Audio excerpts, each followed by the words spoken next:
అయిన యేసుక్రీస్తు వారి అతి శ్రేష్టమైన నామములో మరణాన్ని గెలిచి తిరిగి లేచినటువంటి లోకరక్షకుడైనటువంటి యేసుక్రీస్తు వారి సుందరమైన నామములో మీ అందరికీ మా నిండు వందనాలు తెలియజేస్తా ఉన్నాం. ప్రియులారా, వాక్య భాగాన్ని జ్ఞాపకం చేసుకుందాం. న్యాయాధిపతుల గ్రంథం న్యాయాధిపతుల గ్రంథము 13వ అధ్యాయము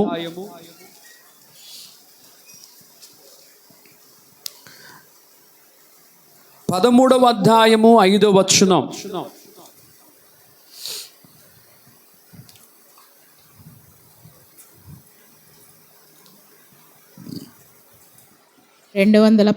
పేజీ నెంబర్ అండి.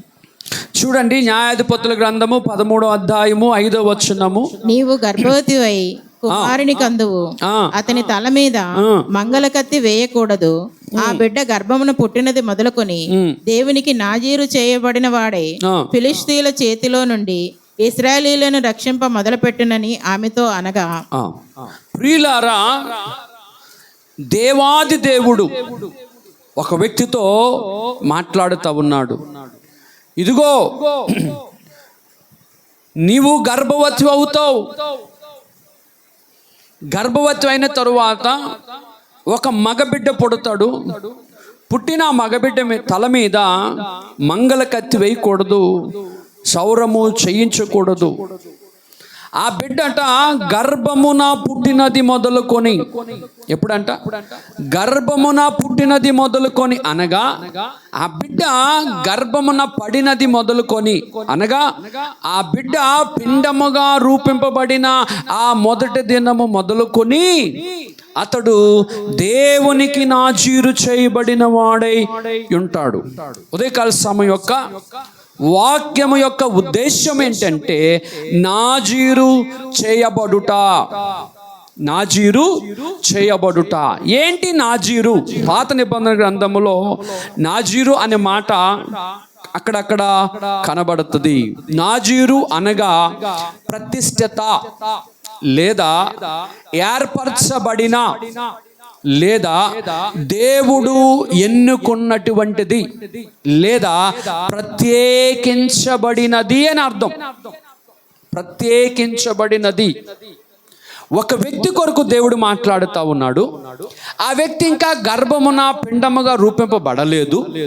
దేవాది దేవుని యొద్ద నుంచి ఒక దూత వచ్చి ఆ స్త్రీతో పలుకుతూ ఉంది, ఆ స్త్రీతో మాట్లాడుతూ ఉంది. ఆ స్త్రీని దర్శించింది. ఆ స్త్రీని దర్శించి ఆమెతో మాట్లాడుతుంది. అమ్మా, నీవు గర్భవతి అవుతావు, నువ్వు గొడ్రాలువి, కానీ నీవు గర్భము దాలుస్తావు. దేవుని దయ వలన, దేవుని యొక్క చిత్తము వలన, దేవుని ప్రణాళికను బట్టి దేవుడు నీకు ఒక మగబిడ్డనిస్తా ఉన్నాడు. ఆ మగబిడ్డ ఎలాంటి వాడు అంటే గర్భమునది పడినది మొదలుకొని పిండముగా రూపింపబడినది మొదలుకొని అతడు దేవునికి, సర్వశక్తునికి అనగా సృష్టికర్త అయిన దేవునికి అతడు ప్రత్యేకించబడిన వాడై, నాజీరు చేయబడిన వాడై ఉంటాడు. అంతేకాదు, అతను పుట్టిన తరువాత, పెద్దవాడైన తరువాత అతడు ప్రత్యేకంగా జీవిస్తూ, శ్రేష్టమైన జీవితాన్ని జీవిస్తూ ఒక పనిని జరిగిస్తాడు. ఏంటి ఆ పని అంటే ఫిలిష్తీయుల చేతిలో నుంచి దేవుని ప్రజలను విడిపిస్తాడు. ఏటట? ఆ వ్యక్తి ఫిలిష్తీయుల చేతిలో నుంచి తన ప్రజలను, దేవుడు తన ప్రజలను విడిపించడం కొరకు, తన శత్రువులు ఎదుట బానిసలుగా ఉంటూ దుఃఖాన్ని సలుపుతున్న తన దేవుని ప్రజలను వారి చేతిలో నుంచి విడిపించడం కొరకు దేవుడు నీకు ఒక మగబిడ్డనిస్తున్నాడు. ఆ మగబిడ్డ ఏం చేస్తాడంటే ఫిలిష్తీయుల చేతిలో నుంచి దేవుడు తన ప్రజలను విడిపించడం కొరకు, దేవుడు ఆ విడిపించే ఆ పని కొరకు ఈ బిడ్డను దేవుడు ప్రత్యేకంగా నీకు ఇస్తున్నాడు. అతడు పుట్టినది మొదలుకొని చనిపోయినంత వరకు కూడా నాజీరు చేయబడిన వాడు. దేవుని స్తోత్రం. ఏం చేయబడ్డాడట? నాజీరు చేయబడ్డాడు. అనగా దేవుడే ఆ వ్యక్తిని ప్రత్యేకపరుస్తూ ఉన్నాడు. దేవుడు ఆ వ్యక్తిని ఇంకా గర్భములో పడకముందే దేవుడు తన పని కొరకు, ఎలాంటి పని కొరకు అంట, ప్రజలను శత్రువుల చేతిలో నుంచి, అనగా ప్రజలను పాపములో నుంచి, అనగా ప్రజలను శాపములో నుంచి, అనగా ప్రజలను శత్రువుల యొక్క అధికారము నుంచి, పాప అధికారము నుంచి దేవుని ప్రజలు అన్యుల చేతిలో మరి పరిపాలించబడుతుంటుండగా, అనగా పాపము చేత పరిపాలించబడుతున్న ప్రజలను దేవుడు నాజీరు చేయబడిన దైవజనుడి ద్వారా దేవుడు తన ప్రజలను విడిపించబోతున్నాడని చెప్పి, బిడ్డ పుట్టక ముందే బిడ్డ ఎలాంటి వాడు పుడతాడు, ఎందుకు పుడతాడు, ఎప్పుడు పుడతాడు, పుట్టిన తర్వాత ఏం చేయాలి, పుట్టిన తర్వాత అతను ఏం చేస్తాడని తల్లితో మాట్లాడుతూ ఉంది దేవుని దూత. ఆ దేవుని దూత మాట్లాడుతూ ఉంది. చూడండి 13వ అధ్యాయం 3వ వచనం. యెహోవా దూత ఆ స్త్రీకి ప్రత్యక్షమై, ఇదిగో నీవు గొడ్రాలువు, నీకు కానుపు లేకపోయెను, అయితే నీవు గర్భవతివై కుమారుని కందువు. యెహోవా దూత ఆ స్త్రీకి ప్రత్యక్షమై, ఇదిగో నీవు గొడ్రాలువు, నీకు కానుపు లేకపోయెను, అయితే నీవు గర్భవతివై కుమారుని కందువు. దేవుని స్తోత్రం. దేవుని దూతే చెప్తుంది, హలో, నీవు గొడ్రాలువు, అయితే నువ్వు గర్భము దాలుస్తావు, అయితే నువ్వు కుమారుని కంటావు అని అన్ని వచనాలు ఆ దేవదూతే చెప్తుంది. ఆమె స్థితిని చెప్పింది, ఆమె యొక్క భవిష్యత్తును చెప్పింది, ఆమె యొక్క స్థితి ఎలాగుంటుందో చెప్పింది, ఇప్పుడు స్థితి ఏమో చెప్తా ఉంది అని చెప్పి ఆ యొక్క స్త్రీ ఆ మాటలు ఆలకించి మనసులో పెట్టుకొని ఇంటికి పోయి తన భర్తతో ఇవన్నీ విషయాలు చెప్తుంది. దేవునికి స్తోత్రం కలుగునుగాక. హల్లెలూయా. అయితే నువ్వు మగబిడ్డని కంటావు, మగబిడ్డను కనిన తర్వాత ఆ వ్యక్తి దేవునికి నాజీరు చేయబడినవాడు. ఏం చేయబడినవాడండి? దేవునికి నాజీరు చేయబడినవాడు. ప్రియులారా, బైబిల్ గ్రంథంలో ప్రత్యేకంగా చాలామంది స్త్రీలు గొడ్రాళ్ళుగానే ఉన్నారు. నెక్స్ట్ వ్యక్తి హన్నా. హన్నా గొడ్రాలుగా ఉండినప్పుడు దేవుని మందిరానికి పోయి దేవుని దగ్గర ఏడుస్తూ ఏడుస్తూ ఏడుస్తూ ఉండగా దేవుడు ఆమెకు ఒక మగబిడ్డని ఇచ్చాడు. ఆ మగబిడ్డ కూడా నాజీరు చేయబడిన వ్యక్తిగానే బ్రతికాడు. ఆమె అంటది, నాకు మగబిడ్డనిస్తే ఆ మగబిడ్డను నేను నీ కొరకు ప్రతిష్ఠిస్తాను అంది. నేను నీకు ప్రతిష్ఠిస్తాను. వింటున్నారా? నేను నీకు ప్రతిష్ఠిస్తాను. ప్రతిష్ఠించడం అన్నా, నాజీరు చేయబడ్డమన్నా, ప్రత్యేకించబడ్డమన్నా, ఏర్పరచడం అన్నా ఒకే అర్థం ఇస్తుంది. దేవుడు ఎన్నుకున్న వ్యక్తి, లేకపోతే దేవునికి కావలసిన వ్యక్తి. అన్న అదే పదాన్ని పట్టుకొని, ప్రభువా నీవు నాకు మగబిడ్డను దయచేస్తే నేను తిరిగి వాడిని నీకు నేను దగ్గరికి తీసుకొని వచ్చి నేను నీకు అతన్ని ప్రత్యేకంగా అతన్ని కొరకు నేను ఇచ్చివేస్తానని, నాజీరు చేస్తానని దేవుని సన్నిధిలో బలిపీఠము దగ్గర ఆమె విజ్ఞాపన చేసింది. దేవుడు హన్నా ప్రార్థన ఆలకించాడు. హన్నా అడిగినట్లుగా ఆమె ఏమైతే అడిగిందో మగబిడ్డే కావాలని అడిగింది. దేవుడు ఆ మగబిడ్డనే ఇచ్చాడు. ఇచ్చిన తరువాత ఆమె ఏం చేసింది? ఇచ్చిన తర్వాత ఏం చేసింది? మగబిడ్డని ఇచ్చిన తర్వాత ఆమె ఏం చేసింది?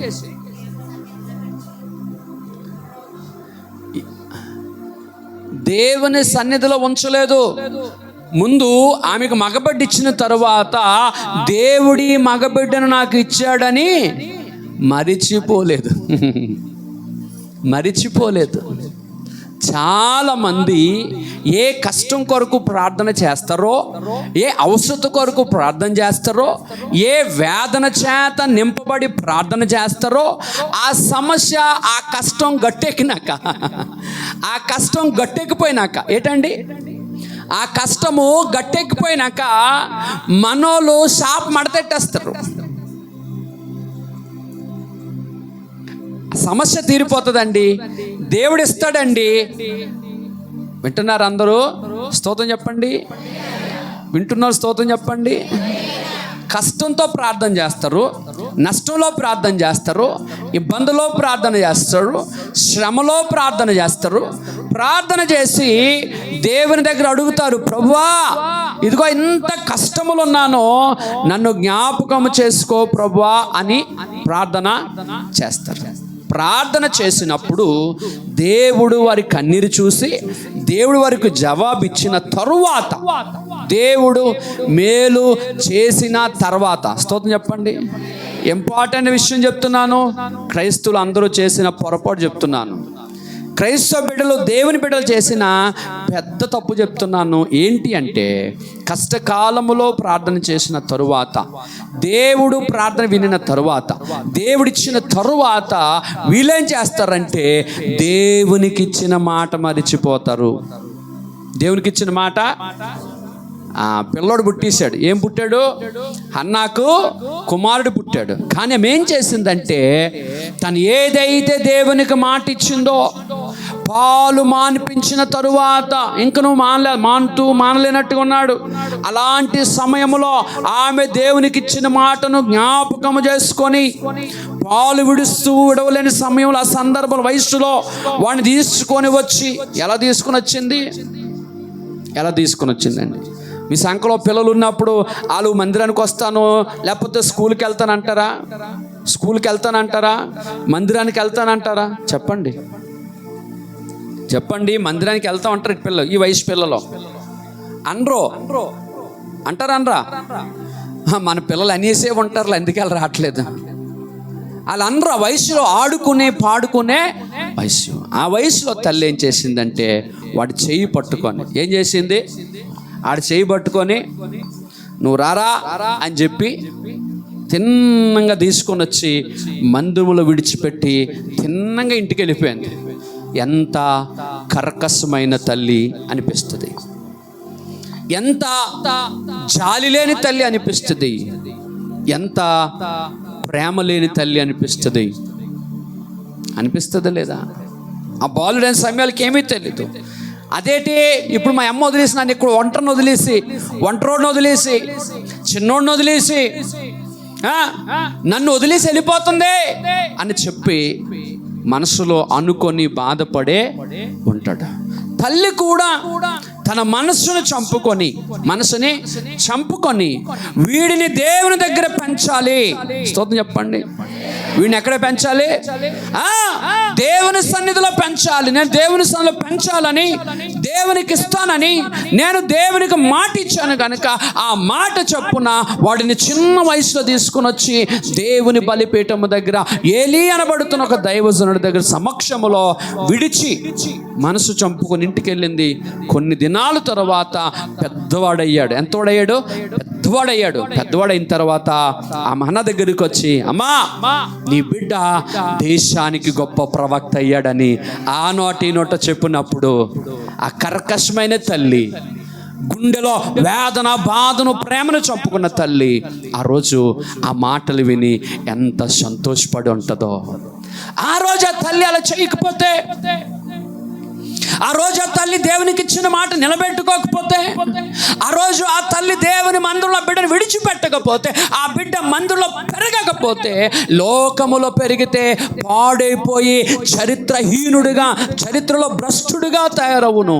కనుకనే సామెతల గ్రంథంలో రాజు అయిన సొలొమోను చెప్తాడు, మీ పిల్లలు నడవవలసిన త్రోవ వారికి నేర్పించండి అంతే.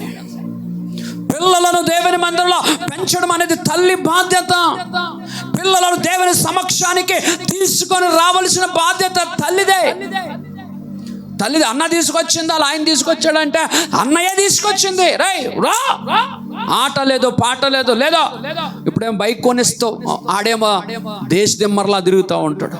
సెల్ ఫోన్ ఇస్తావు, ఆడింట్లో కూర్చొని ఏమి చూస్తాడో, ఏ పాడు పుస్తకాలు చూస్తాడో, ఏ పాడు దృశ్యాలు చూస్తాడో, ఏ చెడిపోయిన సంఘటనలు చూస్తాడో. అలా అక్కడ ఎవడో రేప్ చేశాడట, అక్కడ ఎవడో పొడిచాడంటే ఈడ చూస్తాడు. ఆడ మైండ్ సెట్లోకి అది వెళ్తూ ఉంటుంటుంది. ఈడు అలా తయారవుతాడు. అలా తయారైన కారణం ఇక్కడ కూర్చున్న తల్లులు మీరే. దేవుడి మీద నిందయ్యకండి. దేవుని మీద నిందయకండి.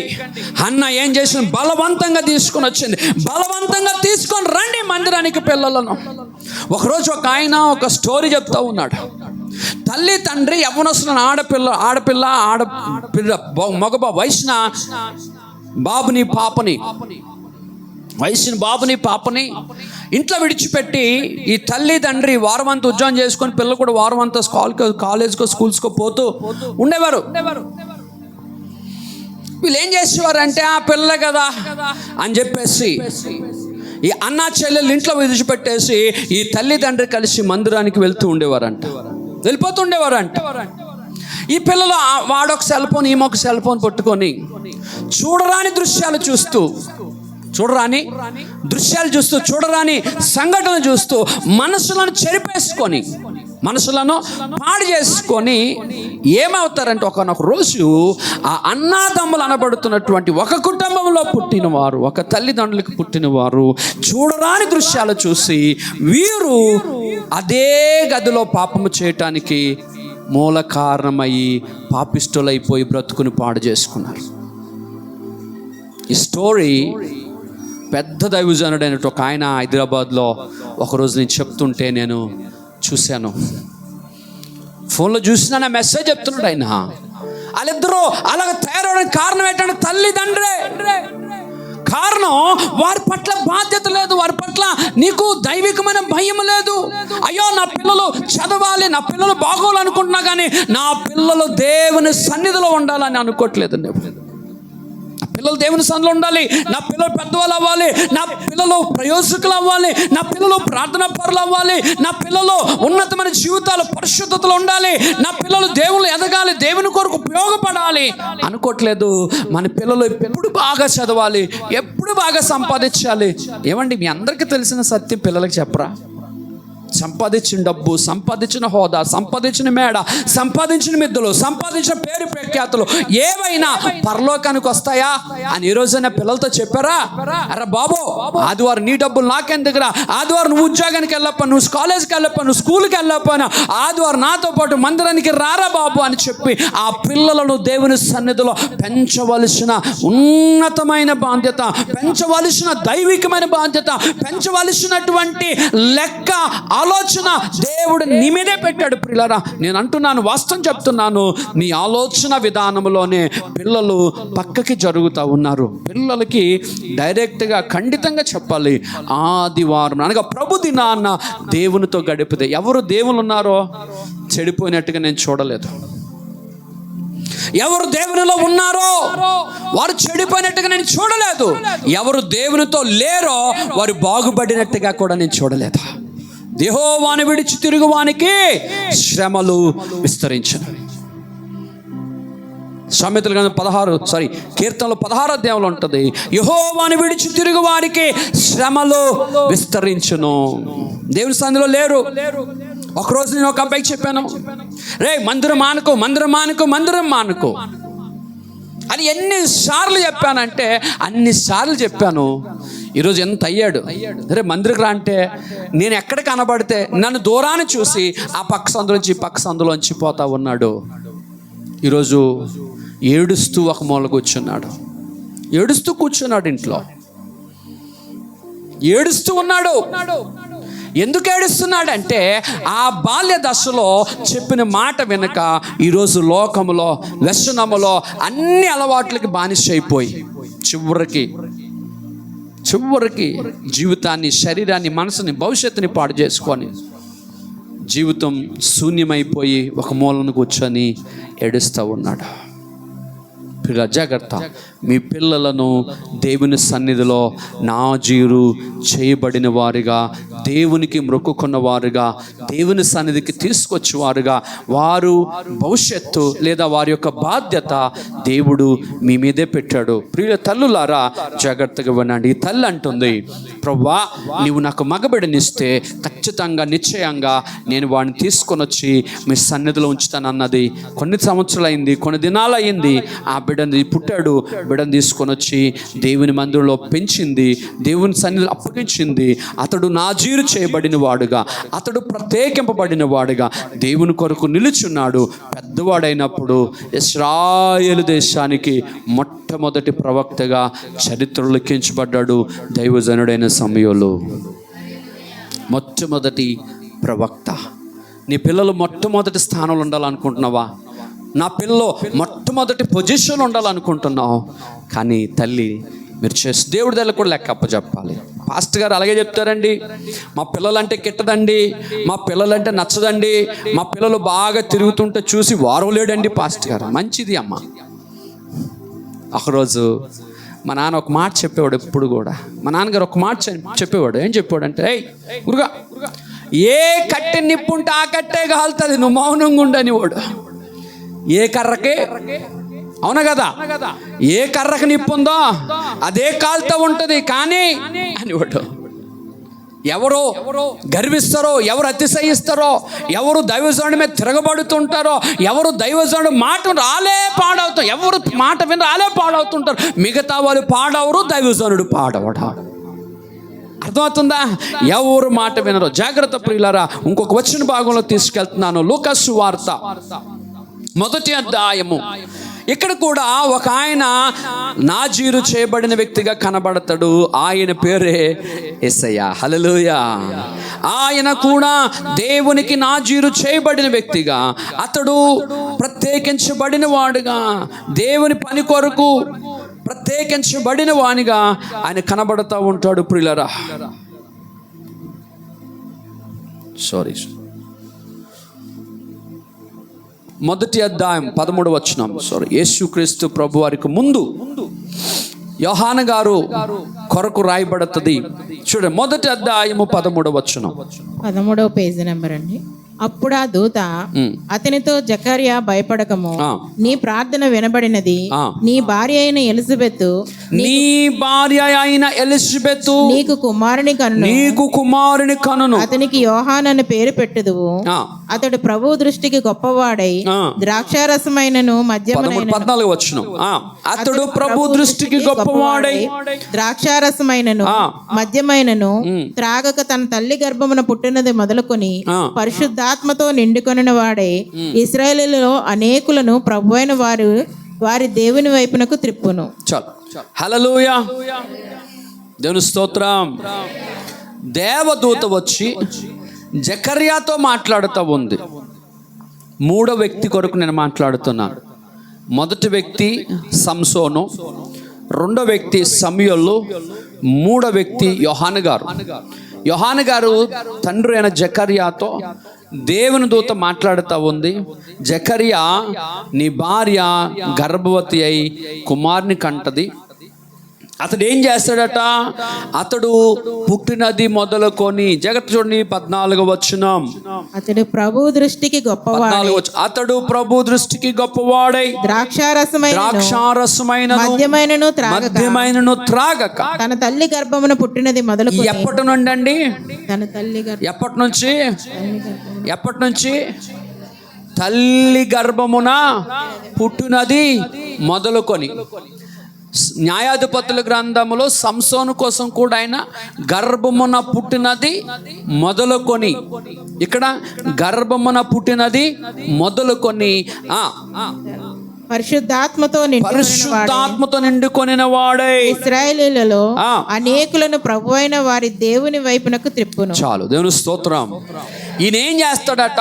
గర్భమునది పుట్టినది మొదలుకొని పరిశుద్ధాత్మ చేత ప్రత్యేకించబడిన వాడై, పరిశుద్ధాత్మ చేత ముద్రించబడిన వాడై, పరిశుద్ధాత్మ చేత నాజీరు చేయబడిన వాడై, వాక్యము చేత ప్రత్యేకంగా నివసిస్తున్న వాడై, దేవుని ఏర్పాట్లో ఉన్నవాడై ఉండి ఇశ్రాయేలులో ఆ దేశంలో అనేకులను దేవుని వైపు త్రిప్పే పని కొరకు దేవుడు అతనను ప్రత్యేకపరిచాడు.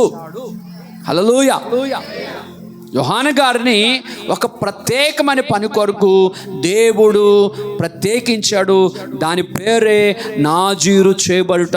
యోహాను గారు దేవుని సన్నిధానములో, సముఖములో పరిశుద్ధాత్మ చేత నాజీరు చేయబడ్డాడు, ప్రత్యేకించబడ్డాడు ఒక పని కొరకు. ఏంటి ఆ పని అంటే, ఇశ్రాయేలీలో అనేకులను దేవుని వైపు త్రిప్పే పని కొరకు ప్రత్యేకించబడ్డాడు. దేవుని స్తోత్రం. సంసోను గారు ఎందుకు ప్రత్యేకించబడ్డాడు అంటే, ఎందుకు నాజీరు చేయబడ్డాడంటే, ఫిలిస్తీయుల చేతిలో నుంచి, ఎవరి చేతిలో నుంచి? ఫిలిస్తీయుల చేతిలో నుంచి దేవుని ప్రజలను విడిపించడం కొరకు నాజీరు చేయబడ్డాడు. స్తోత్రం చెప్పండి. ఏం చేయబడ్డాడు? ఏం చేయబడ్డాడు? మీరు ఎప్పుడైనా ఆ మాట విన్నారా? ఎప్పుడైనా మాట విన్నారా? నాజీరు చేయబడుట. పాత నిబంధన గ్రంథములోను కొత్త నిబంధన గ్రంథములో కూడా దేవుని యొక్క ఉద్దేశాలు, దేవుని ఏర్పాట్లు, దేవుని నిర్ణయాలు, దేవుడు చేసే ఆ పనిని జ్ఞాపకం చేసుకుంటా ఉన్నాము. సమూయేలుతో కూడా దేవుడు అదే డీల్ చేశాడు. సమూయేలుతో కూడా అదే ఉద్దేశాన్ని దేవుడు పెట్టుకొని ఉన్నాడు. సమూయేలును కూడా ప్రత్యేకపరచిన వాడే పుట్టినది మొదలుకొని అతడు ఏం చేయబడ్డాడంటే, దేవుని సన్నిధిలో ప్రతిష్ఠింపబడ్డాడు. పుట్టినది మొదలుకొని ఆ తల్లి దేవునికి ప్రత్యేకపరిచింది, దేవుని సన్నిధికి తీసుకొచ్చింది, దేవుని సన్నిధిలో పెంచింది. అతడు పెద్దవాడైనప్పుడు, బాలుడు నడవలసిన త్రోవ వారికి నేర్పించండి. వాడు పెద్దవాడైన తరువాత ఏటట దానిలో నుంచి తొలగిపోడు. స్తోత్రం. పెద్దవాడైన తర్వాత దానిలో నుంచి తొలగిపోడు. సమూయేలు పెద్దవాడయ్యాడు. పెద్దవాడైన తరువాత దానిలో నుంచి తొలగిపోలేదు. దేవుని స్తోత్రం. ఇర్మియా గ్రంథం 1వ అధ్యాయం వాక్యం చూడండి. ఇర్మియా గ్రంథము 1వ అధ్యాయం 5వ వచనం. 627వ పేజీ. 1వ అధ్యాయం చెప్పండి, చదవండి అమ్మా. 1వ అధ్యాయం 5వ వచనం. గర్భంలో నేను నిన్ను రూపింపక మునిపే, గర్భములో నేను నిన్ను రూపింపక మునిపే నిన్ను ఎరిగి తిని నీవు గర్భము నుండి బయలుపడక మునిపే నేను నిన్ను ప్రతిష్ఠించి తిని. స్తోత్రం చెప్పండి. ఏమంటుంది వాక్యము? దేవుడు ఆయనను ప్రతిష్ఠించాడు. దేవుడు ఆయనను ప్రతిష్ఠించాడు. ప్రతిష్ఠించడం అన్నా, నాజీర్ అన్నా, ప్రత్యేకించబడ్డం అన్నా, ఏర్పరచడం అన్నా ఒకే ఉద్దేశము. దేవుని పని కొరకు దేవుడు పిలిచాడు, లేకపోతే ఏర్పరచుకున్నాడు. ఏర్పాటు లేకపోతే ప్రతిష్ఠించుట. గర్భములో నీవు బయలుపడక మునిపే నేను నిన్ను ప్రతిష్ఠించి తిని జనములకు ప్రవక్తగా నిన్ను దేనికి ప్రతిష్ఠించాడట? జనములకు ప్రవక్తగా దేవుడు ఆయనను ప్రతిష్ఠించాడు. స్తోత్రం చెప్తాం. జనములకు ప్రవక్తగా దేవుడు ఆయనను ప్రతిష్ఠించాడు. సంసోనును, ఇశ్రాయేలు ప్రజలను ఫిలిస్తీయుల చేతిలోంచి విడిపించుటకు ప్రతిష్ఠించాడు. యోహాను గారిని ఇశ్రాయేలులో అనేకులను దేవుడి వైపు త్రిప్పడానికి ప్రతిష్ఠించాడు. సమూయేలుని గర్భములో పడినది మొదలుకొని ఇశ్రాయేల్ దేశానికి మొదటి ప్రవక్తగా ఉండుటకు దేవుడు సమూయేలుని ప్రతిష్ఠించాడు. పిల్లరా, ఇక్కడ చూస్తూ ఉన్నాం 4వ వ్యక్తి ఇర్మియా. ఈ వ్యక్తిని జనములకు ప్రవక్తగా ఉండుటకట. జనములకు అంటే తరతరాలకు, అనగా ఇశ్రాయేల్లో ఒక తరం, తర్వాత తరం, ఒక జనం, ఇంకొక జనం, అనేక జనములకు ప్రవక్తగా ఉండుటకు దేవుడు ఆయనను ప్రతిష్ఠించాడు. దాని స్తోత్రం. దేనికి ప్రతిష్ఠించాడండి? జనములకు ప్రవక్తగా ఉండుటకు ప్రతిష్ఠించాడు. ఇక్కడ కూర్చున్న మనందరి పైన కూడా దేవునికి ఒక ప్రణాళిక, దేవునికి ఒక ఉద్దేశం ఉంటుంది.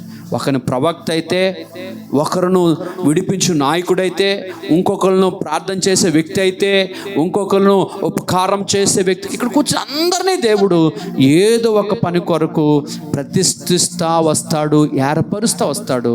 మనందరం చేస్తున్న పొరపాటు లేదంటే విషయం ఏంటంటే, మనము దేని కొరకు ప్రతిష్ఠించబడ్డామో, దేని కొరకు ప్రభు మనల్ని పిలుచుకున్నాడో అది అర్థం కాక, అది తెలియక మామూలుగా మౌనంగా మనం ఉంటున్నాము. దేవుడు మిమ్మల్ని అందరినీ, దేవుడు తన రాజ్య స్థాపన కోసము, ఇక్కడ కూర్చుని మనందరినీ మందిర నిర్మాణము కోసము, సువార్తను వెదజల్లడము కోసము, అనేకుల కొరకు విజ్ఞాపన చేసేవారిలాగా ఉండుట కొరకును దేవుడు ఇక్కడ కూర్చున్న మనలను ప్రతిష్ఠించాడు, ఏర్పరిచాడు. దేవుని స్తోత్రం. ఉత్తనికే దేవుడు పిలవడండి.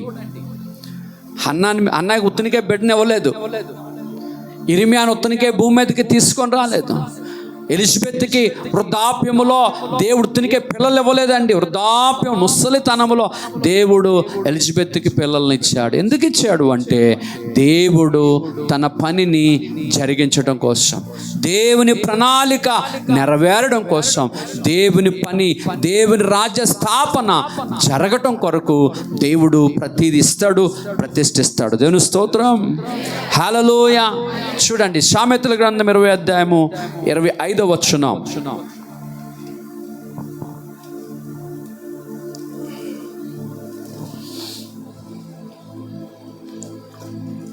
వివేచింపక ప్రతిష్ఠితమని చెప్పుటయు, మ్రొక్కుకొనిన తర్వాత దాన్ని గూర్చి విచారించుటయు ఒకనికి ఉరియగును.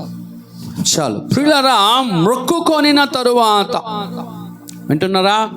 మ్రొక్కుకొనిన తరువాత అంటే దేవునికి మాట ఇచ్చిన తరువాత. వింటున్నారా? చదవండి అమ్మా మళ్ళీ 20-25. వివేచింపక ఏంటంట? వివేచింపక ప్రతిష్ఠితమని చెప్పుటయు. ప్రతిష్ఠితము అంటే ఏర్పరచుట, లేదా ప్రత్యేకపరచుట, లేదా నాజీరు చేయబడుట. అది డబ్బు కావచ్చు, అది వస్తువు కావచ్చు, అది వ్యక్తి కావచ్చు, అది ఏదైనా కావచ్చు. ఇది దేవునికి ప్రత్యేకించబడినది, లేదా దేవునికి ఇది నాజీరు చేయబడినది, దేవునికి ఇది ఇచ్చినది అనిన తర్వాత. వింటున్నారా? ఒక విషయాన్ని చెప్తున్నాను. ఇది దేవునికి ఇచ్చానండి, ఇది దేవుని సన్నిధిలో ఉండాలండి, ఇది దేవుని పని కొరకు ఉండాలండి అని ఒక వస్తువుని ప్రతిష్ఠించిన తరువాత, చెప్పండి, ఒక వస్తువుని ప్రతిష్ఠించిన తరువాత, ఇచ్చిన తరువాత, ఆయనకి అవసరం ఉన్నప్పుడు అది పట్టుకొని పోతా ఉన్నారు ఈ మధ్యలో. అంటే సందర్భం వచ్చింది కానీ చెప్తున్నాను. ఒక ఆయన ఒక బాక్స్ పెట్టాడు, సౌండ్ బాక్స్ ఇక్కడ పెట్టాడు. మరలా చెప్పండి, ఇంటికి వెళ్ళినట్టు ఫోన్ చేసి చెప్పండి వాళ్ళకి. ఇక్కడ పెట్టాడు. అది దేవుని మందిలో ఉంటే అందం, అది వాడబడతా ఉంటుంది. అవును కదా?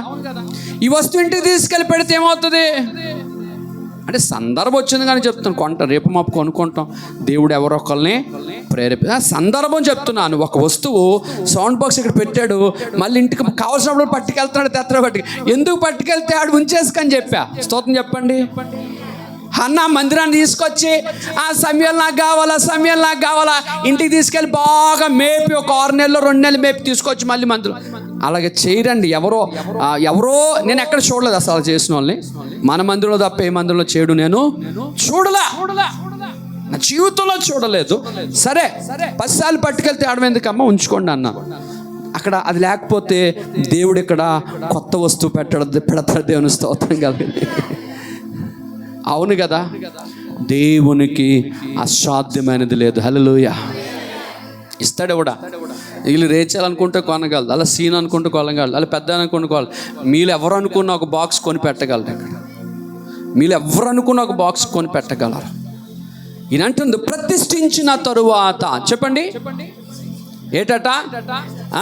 ఒక వస్తువుని ప్రతిష్ఠించిన తరువాత, ఒక పని కొరకు మాట ఇచ్చిన తరువాత, దాని కొరకు ఆలోచించి దాని కొరకు వెనక తీయటము ఒకనికి ఉరి అవుతుంది, ఒకనికి శాపం అవుతుంది అని రాయబడి ఉంది. ఏమని రాయబడి ఉంది? అది నువ్వు ఆలోచించకూడదు. ఇది దేవునిదండి, ఇది దేవునికి ఇస్తానండి, ఇది జరుగుతుందండి, ఇది ప్రతిష్ఠించానండి, ఇదిగోండి ఇది అనుకున్నానండి, లెట్ ఇట్ బి డన్. అది జరగాలంటే అది జరిగిన తర్వాత చూడు, సారపతి విధురాలు ఇస్తనేలియా బాగా తినేసిన తర్వాత రొట్టె తేలే. ఏమన్నాడు? ఆ రొట్టె తెచ్చింది, మొదటి రొట్టె తెచ్చింది, వెళ్ళినప్పుడు ఇంటికి అన్నాడు. ఇంటికి వెళ్ళి చూస్తే కొండ నిండగా పిండి పొంగి పొరలుతా ఉంది. విశ్వాసంతో ఇచ్చి చూడాలా, అప్పుడు దేవుడు ఆకాశములో తెరుస్తాడు. ఇవ్వాలా వద్దా దేవుడి చెయ్యి ఇలాగ ఊగుతా ఉంటాడు. దేవుడు ఏదో ఒకరోజు వేరొకరు లేపుతాడు. దేవుడి స్తోత్రం. ఇచ్చి పడేయాలంటే దేవుడా చూసుకో అంటే తీసుకెళ్ళి బర్బాద్ తీసుకెళ్ళి పడేసింది మందిరంలో. పడేసిన కొన్ని సంవత్సరాల తర్వాత తిరిగి చూసింది. ఇచ్చిన కొన్ని సంవత్సరాల తర్వాత అన్న వెనకకు తిరిగి చూసింది. ఆనాట సమయాలు అంటున్నారు, ఈనాట సమయాలు అంటున్నారు. రాజు సైతం సమయాలు పిలిచిరండి అంటున్నాడు. రాజు దాకా కుమారుడు బాల్యములు విడిచిపెట్టిన కుమారుడు యొక్క పేరు ప్రఖ్యాతలో రాజ్యమంతా వ్యాపించే రాజు నాట సమయాలు పేరు ఉంది. తల్లి విని సంతోషపడిపోయింది. ఒక విషయం చెప్తున్నాను ప్రియమైనండి, అదే తల్లి ఒకవేళ ఆ బాల్య దశలో సమయాలు తీసుకెళ్ళి దేవుని సన్నిధిలో ప్రతిష్ఠించకపోతే, ఇయ్యకపోతే ఈ మాట వినగలదా? ఆ పేరు రాగలదా? ప్రఖ్యాత రాగలదా? కనుక పిల్లలను నలిపో, కొట్టో, తిట్టో దేవుని మందిరానికి బలవంతంగా నడిపించండి. వాక్యము వారితో బాల్య దశలో మాట్లాడుతుంది. ఆడికి మంచి మాట్లాడి నాయనా బాబు అనుకోని అని ప్రేమతో తీసుకుని వస్తే ఈరోజు ఎక్కడికి వెళ్తాడండి? వదలడు. జాగ్రత్తగా వినండి. సమర్పించుకునే ఆ స్థితిని ఈ రాత్రి నుంచి మీ పిల్లల కొరకు మేము ప్రార్థన చేస్తున్నాం ఇక్కడ. ప్రభా, మా యవ్వన బిడ్డ ఆత్మీయ తల్లిదండ్రులుగా మేము ప్రార్థన చేస్తున్నాం. కన్నావు, నీకు ఆ బాధ్యత లేదు. కన్నావు, నీకు ఆ ఆలోచన లేదు. పిల్లలను కండం గొప్ప కాదండి, వాళ్ళని పెద్దలు చేయడం గొప్ప కాదండి. వాళ్ళు అవకాశాలు చేస్తారు, మనం అది కాదు. పిల్లల్ని మందిరంలో పెంచడమే గొప్ప. గొప్పది. కారణము పిల్లల్ని మందిరంలో పెంచుతూ వస్తుంది. ప్రతిష్ఠించబడ్డారు వారు. దయచేసి ఇంకొక వ్యక్తిని మనము జ్ఞాపకం చేసుకుందాం. చూడండి, యేసు ప్రభు వారు తల్లి అయిన మరియా యేసు ప్రభుని ఆ యొక్క చిన్నతనములోనే మందిరానికి తీసుకెళ్ళి మరలా ఆమె ఇంటికి వెళ్ళిపోతున్నాడు. చూడండి, లూకాసు సువార్త 2వ అధ్యాయము 42వ వచనం. ఆయన 12 ఏండ్ల వాడై ఉన్నప్పుడు ఆ పండుగను ఆచరించుటకై వాడుక చొప్పున వారు యెరూషలేమునకు వెళ్ళిరి. ఆ దినములు తీరిన తర్వాత వారు తిరిగి వెళ్ళుచుండగా బాలుడైన యేసు యెరూషలేములో నిలిచెను. చాలు. బాలుడైన యేసు యెరూషలేములో నిలిచెను. బాలుడైన యేసు ప్రభువారు యెరూషలేములో నిలిచిపోయారు. ఎందుకు యెరూషలేములో నిలిచిపోయారు? బాలుడైన యేసు ప్రభు యెరూషలేములో నిలిచిపోయాడు. వరట వాడుక చొప్పున అనగా క్రమము చొప్పున మందిరానికి వెళ్తూ ఉండేవారు. మందిరానికి వెళ్ళి దేవుని ఆరాధిస్తూ ఉండేవారు. ఒకానొకప్పుడు అనగా యేసు ప్రభు 12వ ఏట మందిరానికి వెళ్ళినప్పుడు ఆయన మందిరంలోనే ఉండిపోయాడు. ఆయనకి మందిరం ఇష్టమైంది. ఆయన మందిరంలో ఉండి పడేసి చిన్నప్పుడు. పిల్లరా, మనం కూడా పిల్లలను వాడుక చొప్పున, స్తోత్రం చెప్పండి, ఎలాగా వాడుక చొప్పున అంటే క్రమముగా అని అర్థం. క్రమముగా వారిని మందిరానికి నడిపించాలి. పిల్లరా, మీరేమంటే అనుకోండి, కానీ దేవుని సన్నిధిలో పిల్లలు ప్రార్థన నేర్చుకొని వాక్యం నేర్చుకొని దేవునిలో ఉంటే వారు ఎక్కడున్నా పాడైపోరు. ఏ దేశంలో వ్యక్తులున్నా, ఎంతమంది గంజాయి తాగేవారి మధ్యలో వీరున్నా పాడైపోరు. అలాంటి స్నేహితులు. అసలు బైబిల్ ఏం చెప్తుంది? మేము చిన్నప్పుడు ఏం చెప్తామంటే సండే స్కూల్ పిల్లలకి, రే దుష్టుల ఆలోచన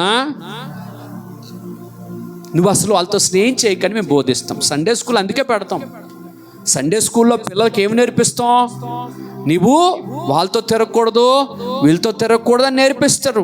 అది పెద్దవాడైనప్పుడు ఒకవేళ అలాంటి వారు కనబడినా వారితో మాట్లాడి పలకరిస్తాడేమో, కానీ వారితో కలిసి నడవలేడు, ప్రయాణం చేయలేడు. చిన్నప్పటి నుంచి వదిలేయటం వలన ఈరోజు వారు పెద్దవారు అయిపోయారు.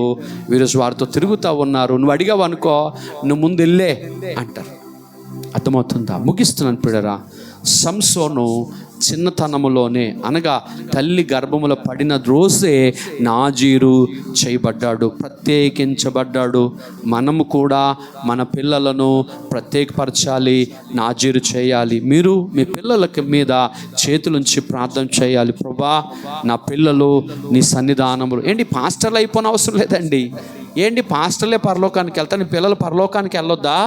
నా పిల్లలు దేవుళ్ళు ఉండాలి, వాక్యములు ఉండాలి, ప్రార్థనలు ఉండాలి, దేవుని సన్నిధులు ఉండాలి, వాళ్ళు పరలోకానికే వెళ్ళాలి. తరువాత రెండో వ్యక్తి సమయంలో హన్నా ప్రార్థన చేస్తుంది. ప్రభా, నాకు ఒక మగబిడ్డనిస్తే నేను వాడిని నీ సన్నిధిలో పెంచుతాను, నీ సన్నిధిలో సమర్పిస్తాను అని సమయోలు కొరకు ఆమె దేవుని సన్నిధిలో మొక్కుబడి చేస్తుంది. సమయోల్ని దేవుని మందిరములో ప్రతిష్ఠిస్తుంది. ప్రతిష్ఠిత, ఏర్పరచుట, నాజీరు చేయబట్ట అన్నీ ఒక్కటే, దేవుని కొరకు బిడ్డలను పెంచుట.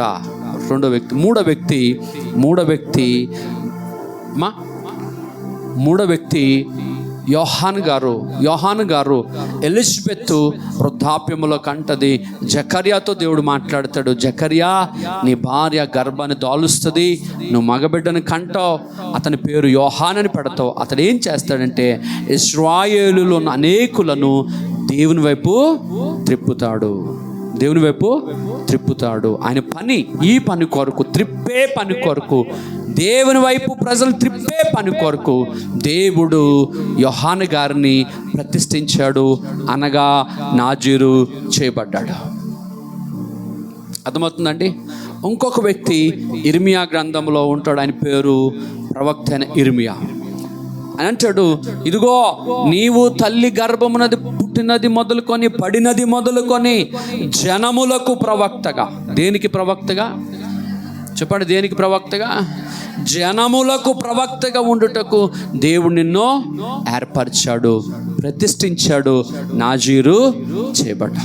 తర్వాత చివరగా యేసు ప్రభువారు మరియాతో దేవుడు మాట్లాడతాడు. మరియా, నీవు గర్భవతివి, నీకు పుట్టబో బిడ్డ పరిశుద్ధుడై లోక పాపము ప్రజలను తమ పాపముల నుంచి రక్షించుటకు రక్షకుడుగా పుడతాడు. అతడు గర్భమున పడినది దేవునికి ప్రత్యేకించబడిన వ్యక్తి, నాజీరు చేయబడిన వ్యక్తి. యేసు ప్రభువారు పుట్టిక పరిశుద్ధత, నడక పరిశుద్ధత సమస్తము అతడు జరిగించిన దేవుడై పరిశుద్ధుడిగా ఉండి పాపములో ఉన్న అనేకులను పరిశుద్ధతలకు నడిపించడం కొరకు రక్షకుడుగా అభిషక్తుడుగా అతడు నాజీరు చేయబడిన వాడే, ప్రత్యేకించబడిన వాడే, భూమండలానికి వచ్చిన సర్వాధికారి అయిన దేవుడు. దేవుని స్తోత్రం. పిల్లలు ముగిస్తున్నాను. సంసోను నాజీరు చేయబడ్డాడు, ప్రజలను ఫిలిష్తీయుల చేతుల్లో నుంచి విడిపించాడు. సమయంలో దిక్కులేని ప్రజలను, ఎటు వెళ్ళాలో తెలియని ప్రజలను దేవుని వైపు తిప్పే పనిలో ప్రత్యేకించబడ్డాడు. ఇర్మియా ప్రవక్తగా ప్రతిష్ఠించబడ్డాడు. యోహాను గారు ప్రజల హృదయాలను దేవుడు వైపు త్రిప్పాడు. అందరికంటే ప్రత్యేకింపబడిన ఆయన యేసయ్య భూమి మీదకి వచ్చి మనుష్యులను పాపము నుంచి విడిపించడం కొరకు నాజీరు చేయబడ్డాడు. మన ఉద్దేశం వినండి, వింటున్నారా? వీళ్ళందరూ ప్రత్యేకించబడిన వారే. అయితే ఇక్కడ కూర్చున్న మనం, వాక్యం వింటున్న మనం దేని కొరకు ప్రత్యేకించబడ్డాము? దేని కొరకు దేవుడు మనల్ని పిలుచుకున్నాడు? దేని కొరకు దేవుడు మనల్ని భూమి మీదకి పంపించాడు? ఎందుకు మనల్ని మన తల్లి గర్భములో పిండముగా రూపించాడు? వాక్యం అంటది, నువ్వు పిండముగా రూపింపబడక ముందే నేను నిన్ను చూసి తిని, నేను నిన్ను ఎరిగి తిని. మనము పిండముగా రూపింపబడక ముందుగానే దేవుడు మనల్ని చూశాడు, దేవుడు మనల్ని ఏర్పరచుకున్నాడు, దేవుడు మనల్ని పిలిచాడు, దేవుడు మనల్ని ప్రేమించాడు, దేవుడు మనల్ని ప్రత్యేకపరిచాడు. దేనికో ఈరోజు మీరు అర్థం చేసుకోవాల్సిన బాధ్యత, అర్థం చేసుకోవాల్సిన సంగతి మీ ముందు పెడుతున్నాను. వచ్చారు, వెళ్తారు, మళ్ళీ వచ్చేవారు వస్తారు, వెళ్తారు. అలా కాదండి. ఈరోజు మీరు ఆలోచించాలి, దేవుడు నన్ను ఎందుకు పిలిచాడు? చాలామంది పిలుపు అంటే ఏమనుకుంటారంటే స్వార్థ కొరకు, సేవ కొరకు, మంది ఇదే అనుకుంటారు. సేవ కొరకు, సువార్త కొరకే దేవుడు పిల్లలు అవసరం లేదండి. రక్షించబడిన అందరి మీద దేవుడు ప్రత్యేకమైన కనుదృష్టి పెడుతూ ప్రత్యేకమైన ఉద్దేశం కలిగి ఉంటాడు. అసలు పిలవడమే, దేవుడు నేను ఎందుకు పిలుచుకున్నాడు? పిలుపు అంటే లోకములో ఉన్న మనల్ని దేవుడు ముందు మందిరానికి పిలిచాడు, అంటే రక్షణలోనికి పిలుచుకున్నాడు. ప్రయాసపడి భారం మోసుకున్న సమస్త జనులారా నా దగ్గరికి రండి, నేను మీకు విశ్రాంతి ఇస్తానని రక్షణ పిలుపు. రక్షణ పిలుపులో ఉన్న మనము, అయ్యా నన్ను ఎందుకు రక్షించుకున్నావు, అసలు ఎందుకు నన్ను కాపాడావు, ఎందుకు నన్ను కడిగావు, ఎందుకు నా కోసం ప్రాణం పెట్టావు, ఎందుకు నా కోసం నిలువేళ నలిగిపోయావు, ఎందుకు నా కోసం ఉమ్మివేయబడినావు, ఎందుకు నా కోసం నువ్వు పరలోకాన్ని విడిచి నా కోసం భూమి మీదకి ఎందుకు వచ్చావు ప్రభా అని ప్రభువుని అడగాల. అడిగితే ప్రభు చెప్తాడు, ఇదిగో నీవు ఈ పని కొరకు. ఏ పని అండి? ఇంట్లో వాళ్ళు పాడైపోతే వారిని ప్రభు దగ్గర నడిపించే పని. లోకములో దేవుడు అంటే తెలియని వారికి దేవుని కొరకు చెప్పటం కొరకు ఏదో ఒకటి. దేవుడు పని లేకుండా ఏ పని కొరకు ప్రజలను పిలవడో, దేవుడు నేను ఎందుకు నాజీరు చేశాడో, ఎందుకు నువ్వు నాజీరు చేయబడ్డావో నీవు అర్థం చేసుకోవాలి. ప్రియ తల్లి, దయచేసి పిల్లల విషయంలో బహుబాధ్యత గలవారై, పిల్లల విషయంలో జాగ్రత్త గలవారై. మనం అనుకుంటున్నాం మన ఇంట్లో పిల్లలు ఏ పొరపాట్లు చేయరు, బయటికి వెళ్ళినాక వాళ్ళు పాడైపోకూడదు, వాళ్ళు నాశనం అయిపోకూడదు, వాళ్ళు చెడిపోకూడదు, నాశనానికి నరకానికి పోకూడదు. తల్లులుగా మన పిల్లలను పట్టుకొని ప్రార్థన చేద్దాం, వాళ్ళని ప్రభుకి నాజీరు చేద్దాము. మనము నాజీరు చేయబడాలి, మనం ప్రత్యేకించబడాలి. మన పిల్లలు ప్రభు పని కొరకు ప్రత్యేకించబడిన వారుగా జీవించాలి. అలాంటి మహాకృప దేవాది దేవుడు మనందరికీ అనుగ్రహించునుగాక. ఆమేన్. కళ్ళు మూసుకుందాం, ప్రార్థన చేద్దాం. మహాపరిశుద్ధుడు, మహోన్నతుడు, సర్వాధికారి, నీతిమంతుడు అని తండ్రి మీకు వందనాలు, స్తోత్రం. ఇదిగో నాయన, ఈ దినం నాజీరు చేయబడుట అనే అంశము, నాజీరు చేయబడుట యొక్క ఉద్దేశము ఏమై ఉన్నదో ఎరగటానికి మీరు ఇచ్చిన కృప కొరకు వందనాలు. ఇక్కడ ఉన్న వారందరూ వారి పిల్లలు నాజీరు చేయబడిన వారుగా, వారు నాజీరు చేయబడిన వారుగా, వారు ప్రత్యేకించబడిన వారుగా తండ్రి, వారి పిల్లలను వారును ప్రభ తండ్రి ఎరిగిన వారై, తండ్రి తల్లి గర్భములో మేము పుండముగా రూపపడక ముందుగానే నీవు మమ్మల్ని చూసావని ఎరిగిన విశ్వాసముతో రాబోతున్న దినాల్లో మీ పని కొరకు నిలిచిన కృపను దయచేసి నడిపించి మహిమ పొందమని సర్వశక్తిమంతుడు, శ్రీమంతుడు అయినటువంటి యేసుక్రీస్తు వారి అతి శ్రేష్టమైన నామములో ప్రార్థించి వేడుకుంటున్నాం పరమ తండ్రి. ఆమేన్.